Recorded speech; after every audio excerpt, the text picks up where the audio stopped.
Pour que ce que l'Esprit veut nous donner ce soir, je vais vous inviter à tourner dans l'Apocalypse, chapitre 2. On va lire à partir du verset 18. Verset 18. On va lire jusqu'au verset 23.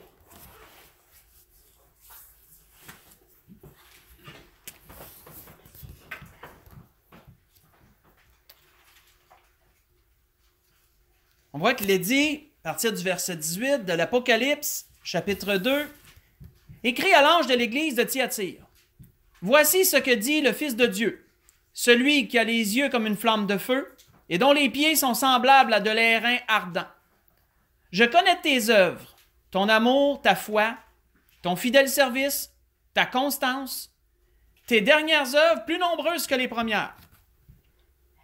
Mais ce que j'ai contre toi, c'est que tu laisses la femme Jézabel, qui se dit prophétesse, enseigner et séduire mes serviteurs, pour qu'ils se livrent à l'impudicité et qu'ils mangent des viandes sacrifiées aux idoles. Je lui ai donné du temps, afin qu'elle se repente. Et elle ne veut pas se repentir de son impudicité.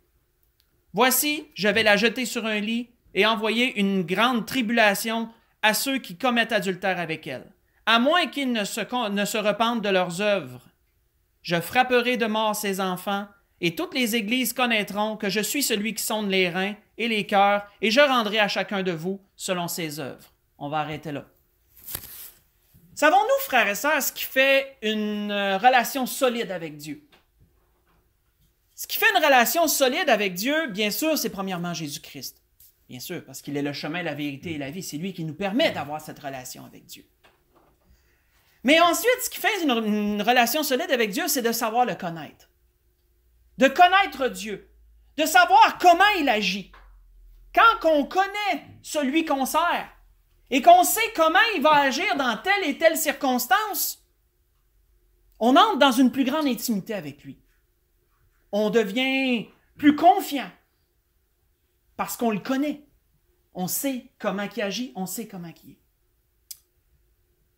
Regarder les agissements de notre Seigneur Jésus, c'est comme regarder ceux de notre Père. Jésus l'avait bien dit à Philippe dans Jean 14, pas besoin d'y tourner. Le Seigneur avait dit, celui qui me voit le Père. Le Seigneur avait dit également aux Colossiens qu'il était l'image de Dieu et l'empreinte de sa personne. Quand on analyse ce qu'on vient de lire ici, on voit différents agissements de la part du Seigneur. On voit premièrement quelqu'un qui connaît absolument tout, possède ce qu'on appelle la clairvoyance. Clairvoyance qui veut dire qu'il voit toutes choses. On ne peut rien lui cacher. Il y a la clairvoyance. C'est pourquoi il dit « Je connais tes œuvres ». Il est capable de dire ce que les personnes faisaient de bien. Il est capable de louer les bons coups, les bonnes œuvres, les bonnes choses.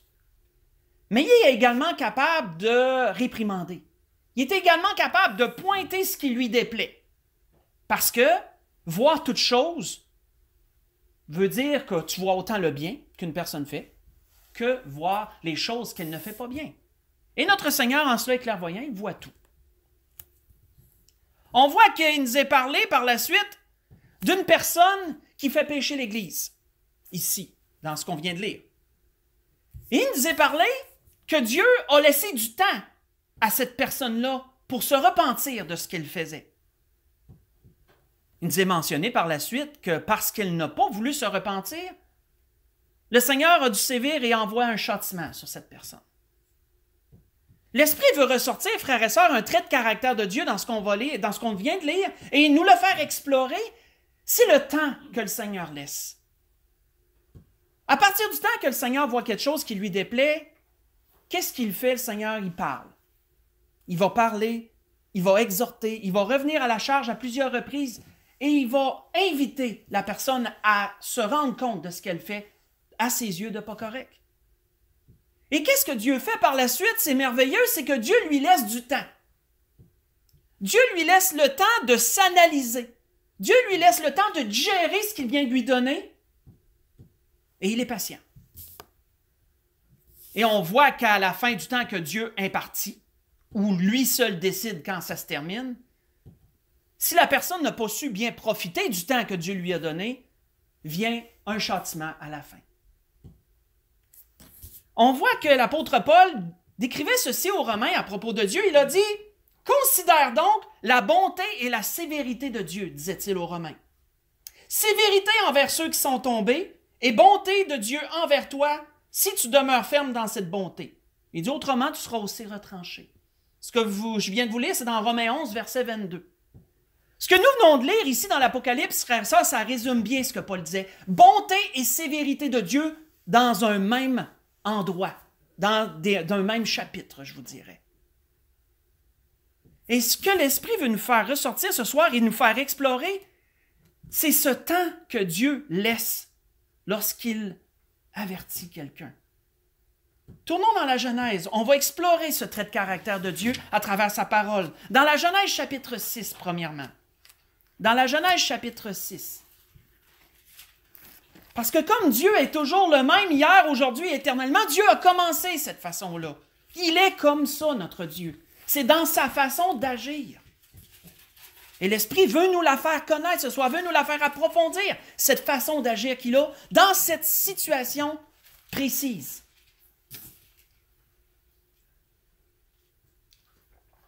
Dans la Genèse chapitre 6, on va lire à partir du verset 5.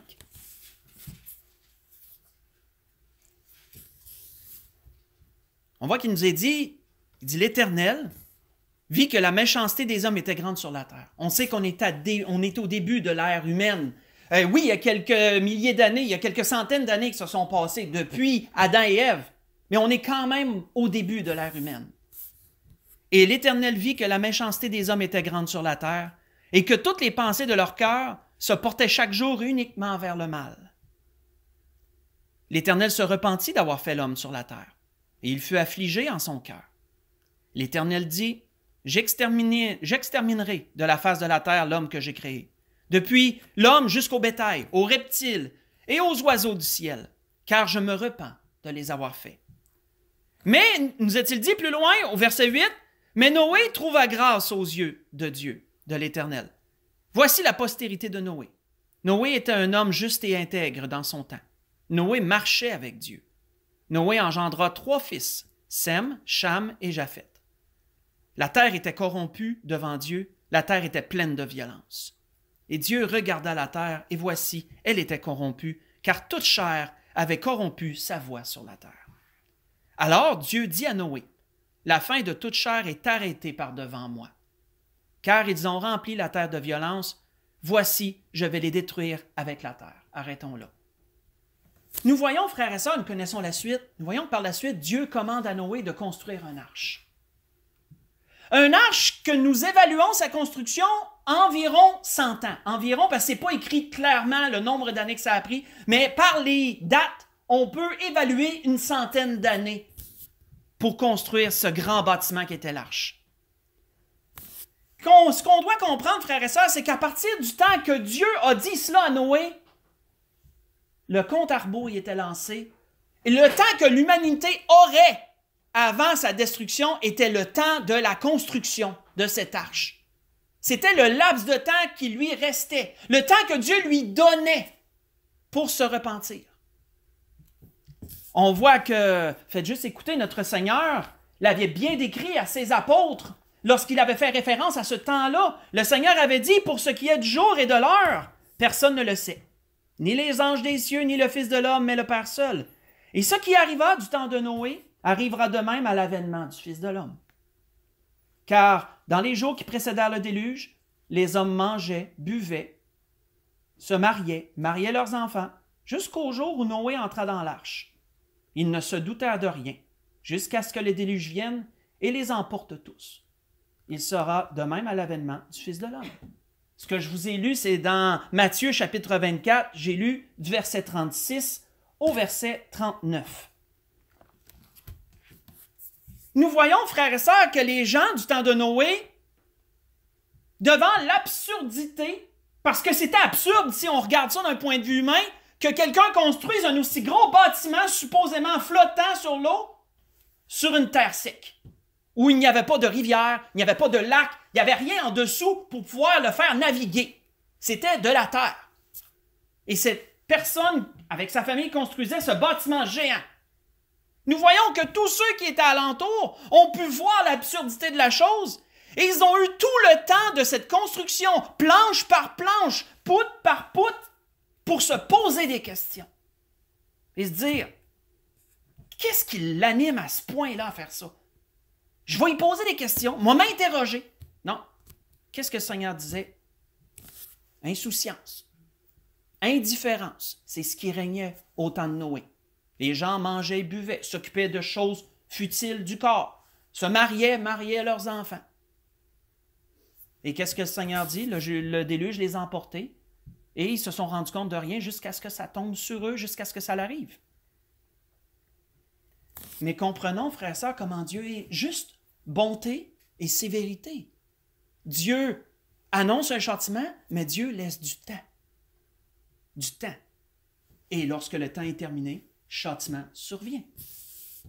Si on continue un peu dans la Genèse 15, si on va juste un petit peu plus loin, dans la Genèse chapitre 15, on se transporte au temps d'Abraham, où nous le savons, Dieu a appelé Abraham, l'a appelé à sortir de son pays, sortir de sa patrie et s'en aller dans la terre que Dieu lui avait choisie, que Dieu avait choisi à lui et à sa postérité. Abraham a été un nomade qui s'est promené, qui a établi ses tentes, mais qui se déplaçait toujours. Et Dieu lui a fait parcourir tout ce territoire qu'il allait donner à lui et à sa postérité. Mais remarquons ce qu'il est dit dans la Genèse chapitre 15, c'est intéressant. Dans la Genèse chapitre 15, à partir du verset 12, lorsque Dieu a parlé avec Abraham et qu'il lui a encore renouvelé ses belles promesses qu'il lui avait données au chapitre 12, on voit qu'il est dit au verset 12 du chapitre 15, « Au coucher du soleil, un profond sommeil tomba sur Abraham, et voici une frayeur, une grande obscurité vers l'assaillir. Et l'Éternel dit à Abraham, « Sache que tes descendants seront étrangers dans un pays qui ne sera point à eux. Ils y seront asservis, on les opprimera pendant 400 ans.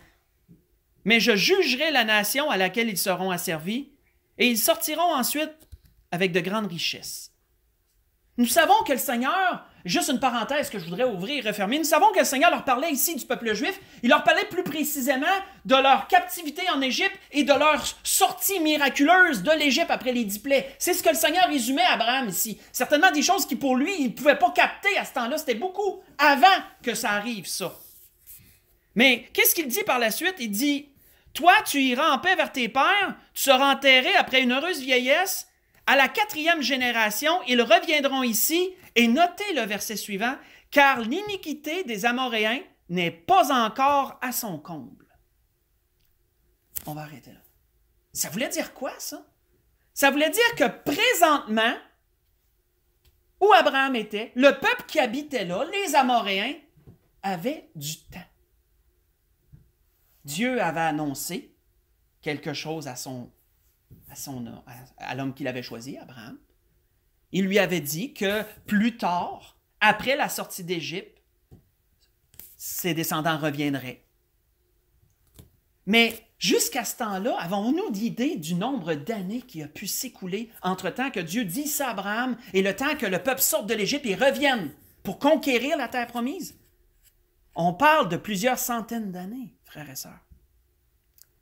On voit que pendant ce temps-là, les Amoréens ont eu le temps de voir comment Abraham vivait, ils ont eu le temps de voir comment Isaac vivait, ils ont eu le temps de voir comment Jacob vivait, jusqu'à ce que la famine éclate en Canaan, que Jacob s'en aille en Égypte avec sa famille. Vous connaissez cette histoire, je n'irai pas là, mais vous savez ce qui s'est passé. Et qu'ensuite, en Égypte, le peuple devienne captif et qu'il y reste pendant 400 ans. Mais de là, jusqu'au moment où on se parle, plusieurs centaines d'années, ça s'écoule encore. Et le peuple restait en captivité 400 ans en Égypte, 430 ans au total quand ils sont sortis, qui nous a dit à un autre endroit. Frères et sœurs, la bonté et la sévérité de Dieu. Parfois, quand on lit la façon que Dieu a commandé la conquête de la terre promise, quand on se transporte à cette génération-là qui est revenue, là, de quelle façon ont-ils pris le territoire? Ça peut même choquer parfois. Quand on lit, voici ce que Dieu avait commandé. Quand on lit la façon que Dieu avait parlé, qu'est-ce que Dieu avait commandé?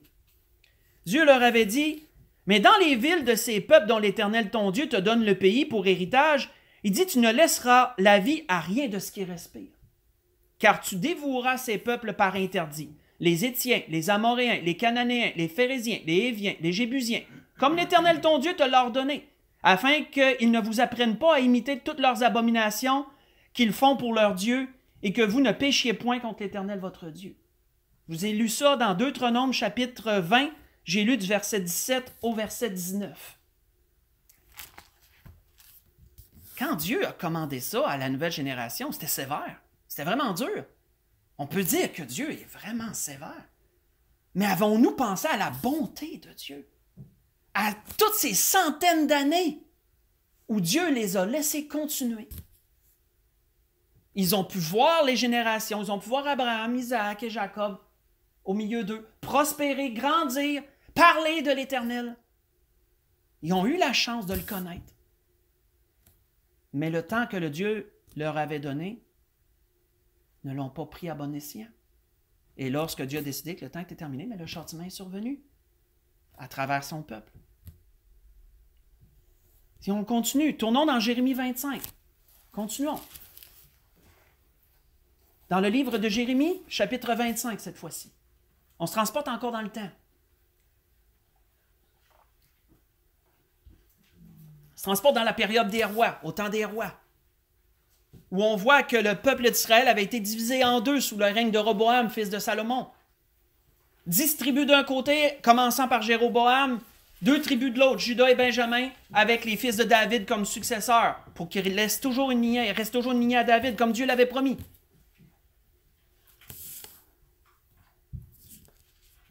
Mais qu'est-ce que Jérémie a dit ici à son peuple, au peuple de Juda et de Benjamin? Dans le chapitre 25, si on lit à partir du verset 1, Jérémie a dit, la parole de l'Éternel, la parole fut adressée à Jérémie, sur tout le peuple de Juda, à la 4e année de Joachim, fils de Josias, roi de Juda. C'était la première année de Nabuchodonosor, roi de Babylone. Parole que Jérémie prononça devant tout le peuple de Juda, devant tous les habitants de Jérusalem, en disant, depuis la 13e année de Josias, fils d'Amon, roi de Juda, il y a 23 ans que la parole de l'Éternel m'a été adressée. Depuis que j'ai commencé à vous parler, en d'autres mots, ça fait 23 ans que je vous parle. C'est ça que Jérémie leur disait. Depuis que Dieu m'a adressé, la première chose à vous dire, ça fait 23 ans que je vous parle. Je vous ai parlé dès le matin, et vous n'avez pas écouté. L'Éternel vous a envoyé tous ses serviteurs les prophètes. Il les a envoyés dès le matin. Vous n'avez pas écouté, vous n'avez pas prêté l'oreille pour écouter. Ils ont dit, revenez chacun de votre mauvaise voie et de la méchanceté de vos actions, et vous resterez dans le pays que j'ai donné à vous et à vos pères, d'éternité en éternité. N'allez pas après d'autres dieux pour les servir, pour vous prosterner devant eux. Ne m'irritez pas par l'ouvrage de leurs mains, et je vous laisserai, et je ne vous ferai aucun mal. Mais vous ne m'avez pas écouté, dit l'Éternel, afin de m'irriter par l'ouvrage de vos mains, pour votre malheur. Arrêtons là. Et nous voyons, frères et sœurs, encore quelque chose de grand ici. Comment Jérémie leur avait parlé au tout début? Faites juste écouter, j'en lirai pas long. Comment il leur avait parlé au tout début quand il avait commencé à prophétiser au nom de l'Éternel? Il leur avait dit, l'Éternel me dit, l'infidèle Israël paraît innocente, en comparaison de la perfide Juda. Va, écris ces paroles vers le septentrion et dis, reviens, infidèle Israël, dit l'Éternel. Je ne jetterai pas sur toi un regard sévère. Car je suis miséricordieux, dit l'Éternel. Je ne garde pas ma colère à toujours. Reconnais seulement ton iniquité. Reconnais que tu as été infidèle à l'Éternel ton Dieu, que tu as dirigé ça et là tes pas vers les dieux étrangers, sous tout arbre vert, que tu n'as pas écouté ma voix, dit l'Éternel. Revenez, enfants rebelles, dit l'Éternel, car je suis votre maître. Je vous prendrai, un d'une ville, 2 d'une autre, et je vous ramènerai dans Sion. Je vous donnerai des bergers selon mon cœur, et ils vous paîtront avec intelligence et sagesse, dit l'Éternel. Ce que je vous ai lu, c'est dans Jérémie chapitre 3, j'ai lu à partir du verset 11 jusqu'au verset 15. Frères et sœurs, quand on apprend à connaître ce trait de caractère de Dieu, nous voyons un Dieu qui est bon. Nous voyons un Dieu qui a, en anglais on dit qu'il care, mais comment je peux dire, l'attention, il y a du soin, et il prend le temps d'avertir, il prend le temps de dire, regarde, ça, je suis pas d'accord. Ça, tu devrais changer ça. Ça, j'aime pas ça. Reviens de ça. Repens-toi de ça. Et Dieu réitère ses avertissements par ses prophètes. Et ensuite, qu'est-ce que Dieu fait? Dieu laisse du temps. Dieu laisse le temps aller. On voit que lorsque Jérémie leur a parlé dans ce qu'on a lu dans Jérémie 25, il faisait 23 ans qu'on avait lu. 21, 23 ans. 23 ans que Jérémie leur adressait la parole. C'est long, 23 ans. Et à partir du temps que Jérémie leur a dit ça dans Jérémie 25, le châtiment est tombé. Ils allaient tomber en captivité pendant 70 années. Mais ça a pris encore 20 ans avant que ça arrive, ça. Donc Jérémie a prophétisé au peuple pendant 40 ans avant que le jugement de Dieu arrive. Et ça en laisse du temps, ça. Ça en laisse du temps. Et tout ce que Dieu demandait, prends donc ce temps-là pour analyser. Prends donc ce temps-là pour méditer. Prends donc ce temps-là pour revenir de tes voies. Ce que je te réprimande, reviens sur ces choses-là. Et on voit malheureusement que le peuple d'Israël ne l'a pas fait. Et le jugement, le châtiment de Dieu est tombé sur eux. Ils ont été amenés captifs pendant 70 années à Babylone. Ça reflète bien, frères et sœurs, la parole que l'apôtre Paul avait dit aux Romains, parce que l'apôtre Paul plaidait pour la part de Dieu aux Romains. Il voulait que les Romains comprennent comment agit Dieu, qui est Dieu dans sa façon d'agir. Et nous aussi, Dieu veut qu'on le connaisse dans sa façon d'agir ce soir, dans ce sens-là. Et on voit que l'apôtre Paul dit aux Romains, il dit « Où méprises-tu les richesses de sa bonté » en parlant de Dieu, de sa patience, de sa longanimité. Savez-vous ce que ça veut dire, longanimité? Selon le dictionnaire, longanimité veut dire patience à endurer la souffrance. C'est quelque chose d'être patient, mettons, pour attendre un événement, attendre que quelque chose arrive, attendre quelqu'un, mettons.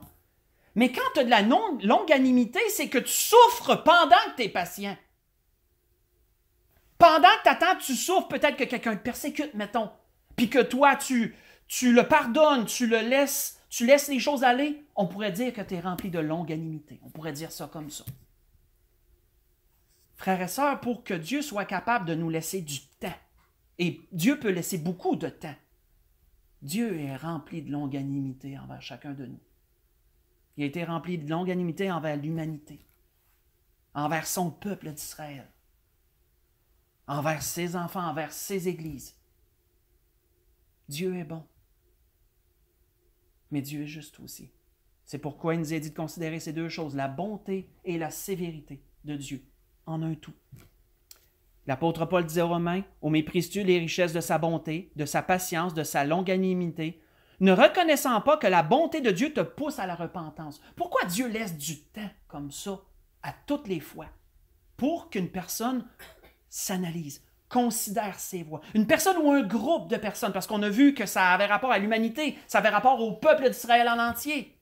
Dieu laisse le temps que la personne digère l'information, s'analyse et comprenne et revienne.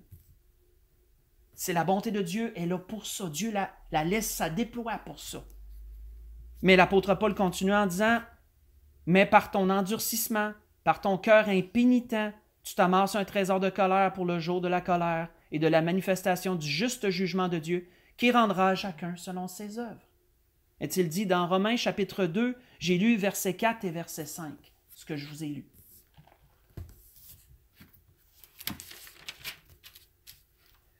Posons-nous une question, frères et sœurs. Quand Dieu réprimande quelqu'un sur quelque chose, quand Dieu lui laisse du temps, est-ce qu'il doit toujours automatiquement arriver un jugement à la fin? Est-ce que Dieu va toujours châtier tout le temps? Répondons à cette question. Tournons dans Jonas. Jonas chapitre 3. Répondons à cette question. Est-ce que Dieu laisse du temps? Si Dieu laisse du temps, est-ce qu'automatiquement il va y avoir un châtiment? Est-ce que c'est incontournable? Ça. Nous allons voir ce qui nous est dit ici dans Jonas et nous verrons que non. Nous verrons que non.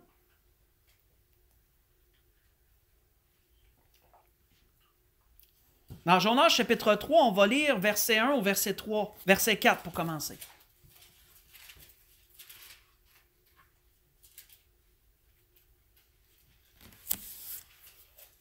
On voit que dans Jonas chapitre 3, connaît un peu l'histoire de Jonas. Dieu l'appelle pour aller prêcher contre une ville qui s'appelle Ninive, une ville païenne. Jonas ne veut pas y aller. C'est un prophète de Dieu, c'est un homme juif. Il ne veut pas rien avoir avec les païens. Il ne veut pas aller prêcher à des païens, surtout pas la repentance. Il veut surtout les voir périr plus que d'autres choses. Jonas ne veut pas y aller, mais on connaît la baleine et tout. On sait que Dieu l'a forcé à y aller parce que Dieu voulait ça.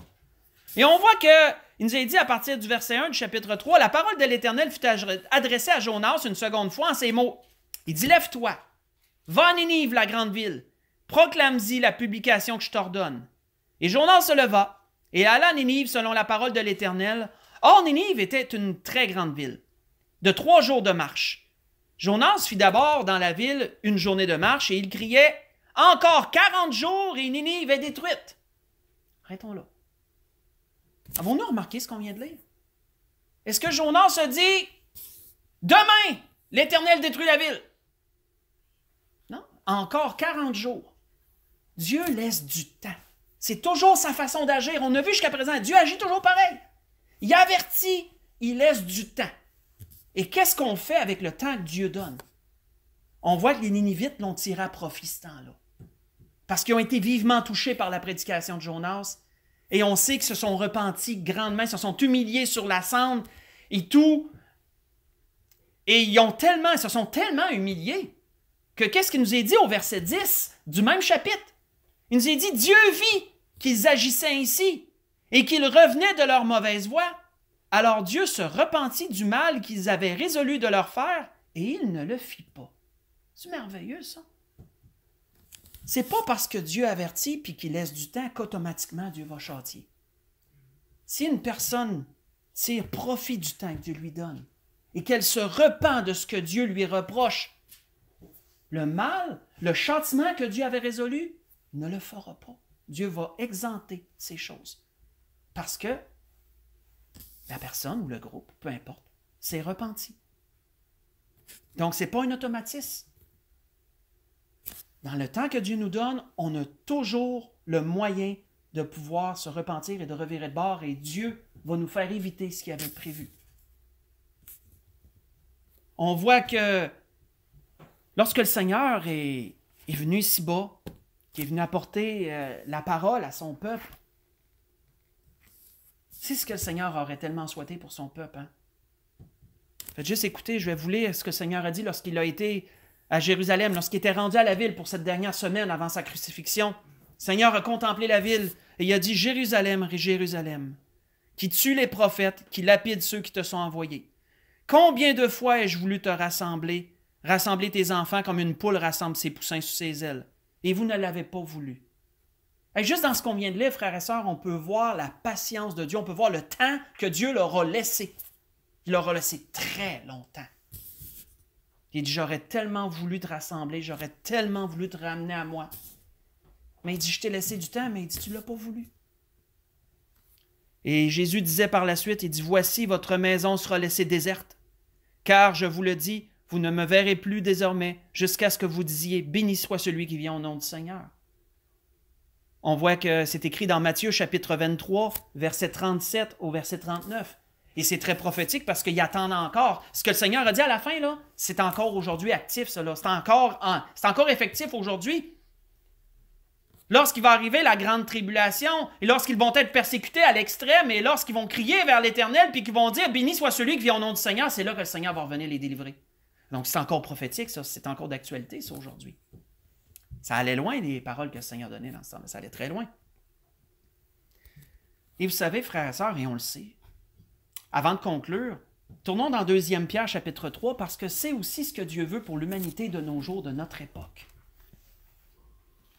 L'apôtre Pierre décrit très bien le cœur de Dieu pour notre époque. Le temps où on est présentement, là, près du retour du Seigneur.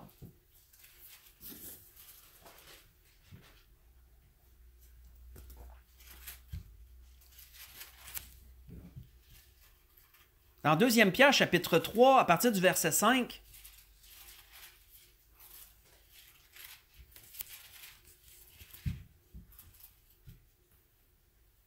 on voit que l'apôtre Pierre disait « Ils veulent ignorer ». Le « ils » incluant qui? Tout le monde. l'humanité tout entière, tous ceux qui rejettent le Seigneur, l'humanité, ils veulent ignorer en effet que des cieux existèrent autrefois par la parole de Dieu, ainsi qu'une terre tirée de l'eau et formée au moyen de l'eau. On nous parle du déluge ici. Et que par ces choses, le monde d'alors périt, submergé par l'eau. Mais par la même parole, les cieux et la terre d'à présent sont gardés et réservés pour le feu, pour le jour du jugement et de la ruine des hommes impies. Mais il est une chose, bien-aimés, que vous ne devez pas ignorer, c'est que devant le Seigneur, un jour est comme 1000 ans, et 1000 ans sont comme un jour. Le Seigneur ne tarde pas dans l'accomplissement de sa promesse. Pourquoi l'apôtre Pierre disait ça? Parce que Dieu laisse du temps. Depuis que le Seigneur est venu sur cette terre et qu'il a prêché et que le Seigneur ait donné sa vie pour l'humanité, depuis qu'il est retourné auprès du Père et que les apôtres ont propagé le message et que ça l'a poursuivi, les âges, ça l'a continué pendant tous les âges, Dieu laisse du temps depuis ce temps-là. Dieu laisse du temps à l'humanité. Chacun a le temps de sa vie propre à lui-même pour prendre cette décision de se repentir et d'aller vers le Seigneur. Et l'apôtre Pierre dit que si Dieu laisse du temps, il dit c'est pas parce qu'il tarde. C'est pas parce qu'il tarde. Pourquoi Dieu fait ça? Mais il use de patience envers vous, ne voulant pas qu'aucun périsse, mais voulant que tous arrivent à la repentance. Notons, frères et sœurs, le but de Dieu expliqué depuis qu'on a commencé ce que l'Esprit nous a donné ce soir. Dieu reproche, Dieu clairvoyant, il voit tout, voit le bon, voit le mal. Dieu fait des reproches. Dieu demande la repentance, il va avertir, il va redire, il va redire. Dieu laisse du temps. Et à la fin, un châtiment vient. Dieu opère toujours de la même façon, frères et sœurs. C'est Dieu, il est comme ça. C'est sa façon d'agir et il ne change pas. Il est toujours comme ça. Et on l'a vu dans tous les scénarios qu'on a pu lire, toujours la même chose, toujours la même façon d'agir. Envers l'humanité, c'est comme ça. Envers son peuple, c'est comme ça. Envers son Église, c'est comme ça. Envers nous, chaque individu, c'est comme ça aussi. Dieu opère à tous les niveaux de la même façon. Pour conclure, tournons dans Hébreux chapitre 12 pour conclure. Tournons dans Hébreux chapitre 12.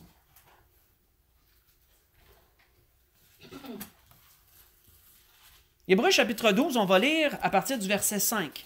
Versets 5 à 7.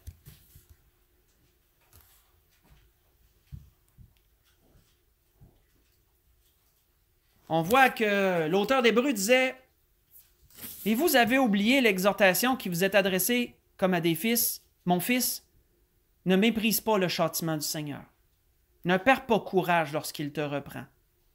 Car le Seigneur châtie celui qu'il aime. Il frappe de la verge tous ceux qu'il reconnaît pour ses fils. Supportez le châtiment.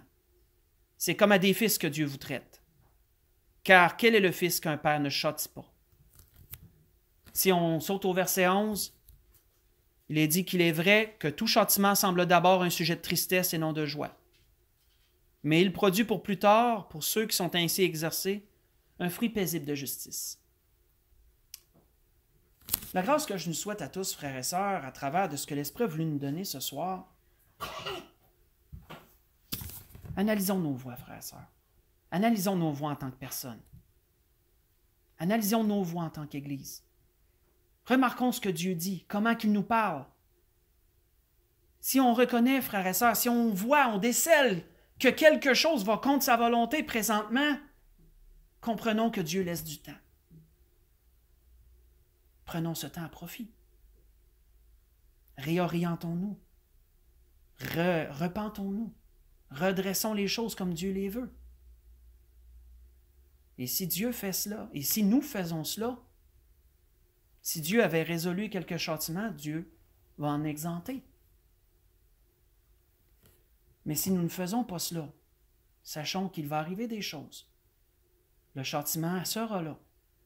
Et nous devrons le supporter parce que nous sommes des enfants de Dieu. Et Dieu ne nous traitera pas autrement que comme ses fils et ses filles. Méditons sur ce que l'Esprit a voulu nous donner ce soir. C'était ce que l'Esprit voulait donner. On peut se lever pour le dernier cantique.